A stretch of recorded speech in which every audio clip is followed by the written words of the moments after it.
बोलिए नंदनंदन भगवान की जय। प्रिय बंधुओं, आप सबका मंगल हो। आज का बड़ा ही सुंदर उत्तम प्रश्न है कि अनेकों उपाय करने के बाद गया जी में श्राद्ध कर देने पर भी यदि हमारे पितृ की मुक्ति ना हो तब उसका क्या साधन हो सकता है। गया में श्राद्ध कर दिया और विधान से श्राद्ध कर दिया, किंतु उसके पश्चात भी यदि पितरों की मुक्ति ना हो तब उसके लिए क्या साधन है। यह प्रश्न आपकी हमारी सबकी ओर से श्रीमद् भागवत कथा में परम श्रद्धेय गोकर्ण जी महाराज करते हैं। और गोकर्ण जी महाराज किससे करते हैं? आपने राम जी का दर्शन चित्र में किया होगा। प्रत्यक्ष दर्शन किसी भाग्यशाली महात्मा पुरुष ने ही किया हो। अन्य सभी देवी देवताओं के दर्शन हमने प्रतिमा में या चित्र में ही किए हैं, किंतु एक देव ऐसे हैं जिनका सब प्रत्यक्ष दर्शन करते हों, पापी हों, संत हों, महात्मा हों, धर्मात्मा हों, नास्तिक हों, आस्तिक हों, और उन देवता का नाम है सूर्य नारायण भगवान।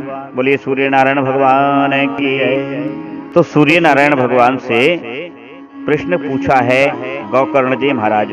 गोकर्ण जी महाराज जब उनको इस बात का पता लगा कि उनका भाई धुंधकारी प्रेत बन गया है, यह जान करके उनको बड़ा आश्चर्य हुआ। प्रथम तो जब धुंधकारी की दुर्गति हुई, आप सब जानते हैं श्रीमद् भागवत कथा के उस पावन प्रसंग को कि धुंधकारी ने 5 वेश्याएं अपने घर में लाकर के रखी। धुंधकारी बचपन से ही कुटिल स्वभाव का था, परस्त्री लंपट था, माता पिता का अपराधी था, और ऐसे व्यक्ति अवश्य प्रेत बनते ही बनते हैं। इसलिए भैया भागवत से यह ज्ञान अवश्य सीखो। मरने के बाद पितरों के लिए जो करना है सो तो करना ही है, किंतु जीवित पितरों का पूजन अवश्य करो। जीवित पितरों का हृदय मत विदीर्ण करो। अपने माता पिता की आज्ञा का अनुगमन करो। जीते जी माता पिता की आज्ञा की अवहेलना ना हो। और मरने के बाद यदि आप उनको श्राद्ध करते हैं, गया में ले जाकर के पिंड करते हैं, तो उनकी ऊर्ध्व गति तो होगी ही होगी। आपकी और आपके आने वाले कुल की भी ऊर्ध्व गति अवश्य होगी, इसमें संदेह नहीं। वह धुंधकारी को उन 5 वेश्याओं ने जला करके और मार डाला। यह बात जब गोकर्ण जी महाराज को तीर्थ भ्रमण करने में पता लगी, ना लेभे शरणम कापि हा दैवैत मुहरबदन कियत कालेन गोकर्ण मृतम लोकाद बुध्यता अनाथम तम विदित्वैव। अब जरा विचार पूर्वक ध्यान से इस कथा का श्रवण कीजिए। बहुत काल बीतने पर गोकर्ण जी को लोगों के मुख से धुंधकारी की मृत्यु का समाचार प्राप्त हुआ। तब उन्होंने क्या किया?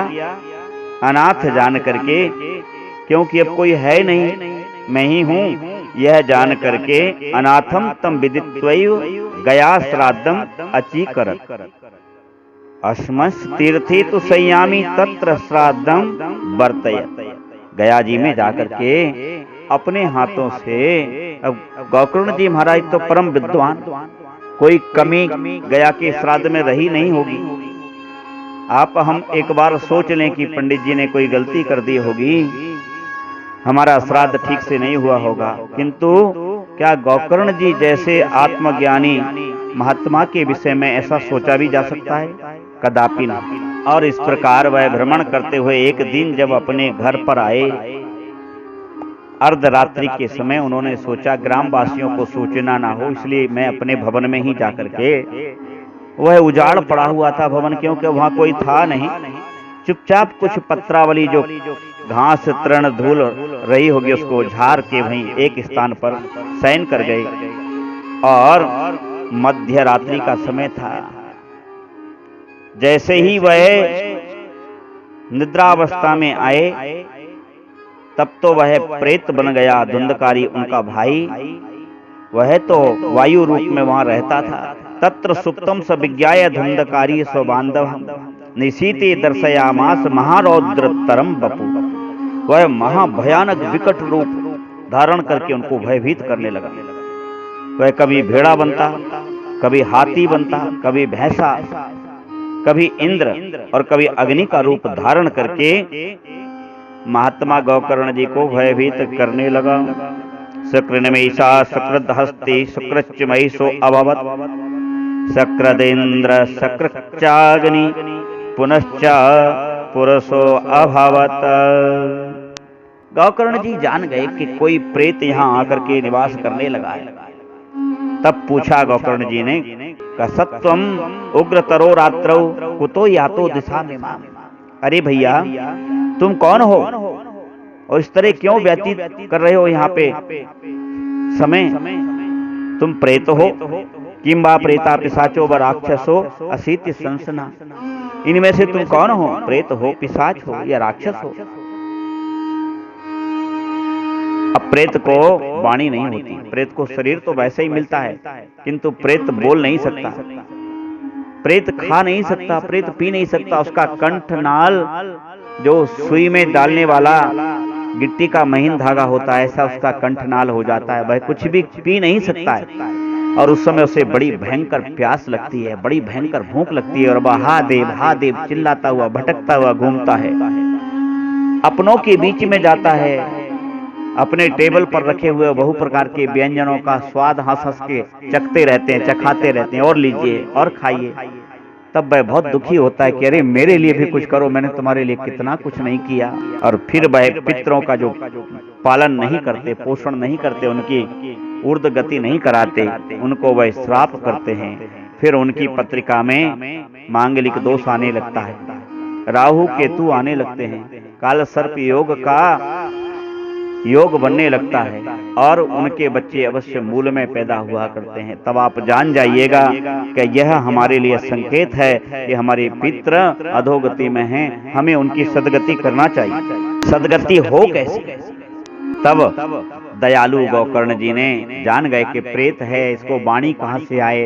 अपने कमंडल में से जल लेकर के अभिमंत्रित किया और उसके ऊपर छिड़का।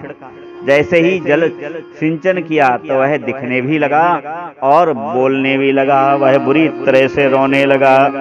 अहम भ्राता त्वदीयोऽस्मि धुंधकारी तिनामता स्वकीयेनैव दोषेनो ब्रह्मणत्वं नाशितं मया। भैया, मैं तुम्हारा भाई धुंधकारी हूँ, मेरा ब्रह्मत्व नष्ट हो गया, भ्रष्टता के कारण मुझे प्रेत योनि मिली है। भैया, जो भी हो, किंतु इस प्रेत दशा में मैं अति दुर्दशा को पड़ा हुआ बहुत कष्ट भोग रहा हूँ। यह प्रेत योनि अत्यंत भयावह दारुण दुख प्रदान करने वाली। हाथ जोड़ करके रोते हुए बोला, अहो बंदो कृपा सिंधु भ्रातर मासु मोचय गोकर्णो वचनं श्रुत्वा तस्मै वाक्यं यथा ब्रवी। गोकर्ण बड़ी घोर आश्चर्य में पड़ गई कि भैया तुम क्या कह रहे हो, तुम मेरे भाई हो? कहा भैया देखो, आंख से देखो ना। तब घोर आश्चर्य करके गोकर्ण जी के मुंह से निकल पड़ा कि तोदर्थम तु गया पिंडो मया दत्तो विधानता। अरे भैया, मैंने तो तेरे लिए गया में जाकर के गया पिंडो मया दत्तो विधानता, त्वद अर्थम, तेरे लिए मैंने गया जी में जाकर अपने हाथों से पिंड किया है। तत्कथम नैव मुक्तोसी मया आश्चर्यम मिदम महत। मुझे आश्चर्य नहीं हो रहा है, महत बहुत बड़ा आश्चर्य हो रहा है, अर्थात घोर आश्चर्य हो रहा है कि गया में भी जाकर तेरी मुक्ति नहीं हुई। गया श्राद्धान मुक्तिश्चेदुपायो नापरिस्त्वं किम विधेयम मया प्रीतम तत्वम बद सविस्तरम। यदि गया श्राद्ध में भी जा करके जिसकी मुक्ति नहीं हुई, अर्थात तेरी मुक्ति नहीं हुई, अर्थात जिनकी मुक्ति ना हो, फिर उनकी मुक्ति कैसे हो? हे प्रेत, तुम मुझसे बताओ।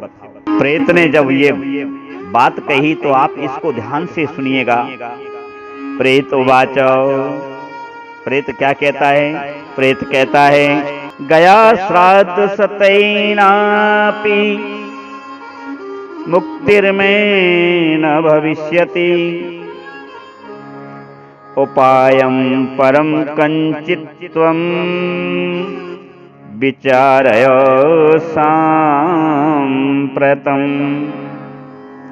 भैया, मेरी मुक्ति सैकड़ों श्राद्ध गया में करने से भी नहीं होगी। गया श्राद्धं सतैनापि मुक्तिर्मे न भविष्यति, उपायं परम कंचित्त्वं विचारय सांप्रतम।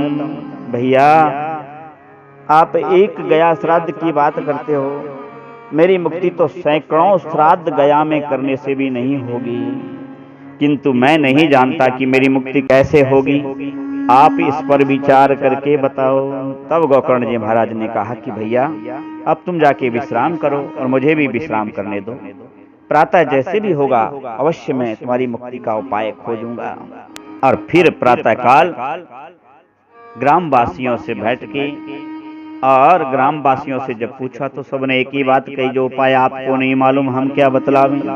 तब गोकर्ण जी महाराज नदी में गए और स्नान किया और जलार्घ करके ऐसे विद्वान गोकर्ण जी महाराज, उन्होंने भुवन भास्कर की गति को रोक दिया। आकाश मार्ग में जा रहे सूर्य नारायण भगवान को विराम करने को विवश कर दिया। तथा सर्वे सूर्य वाक्यम तन मुक्तौ स्थापितम परम, गोकर्णास्तंभनम चक्रे सूर्य वेगस्य वै तदा। सूर्य नारायण को प्रणाम करके यही प्रश्न पूछा कि हे भगवान, जिसकी गति गया श्राद्ध करने से ना हो उसकी गति कैसे होगी, इसका आप हमको कथन करें, आपकी अति कृपा होगी। तब भुवन भास्कर ने जो कहा वह भाग 2 में कल हम आपको सुनाएंगे। तब तक के लिए जय जय श्री राधे, आपका मंगल हो। राम जय राम।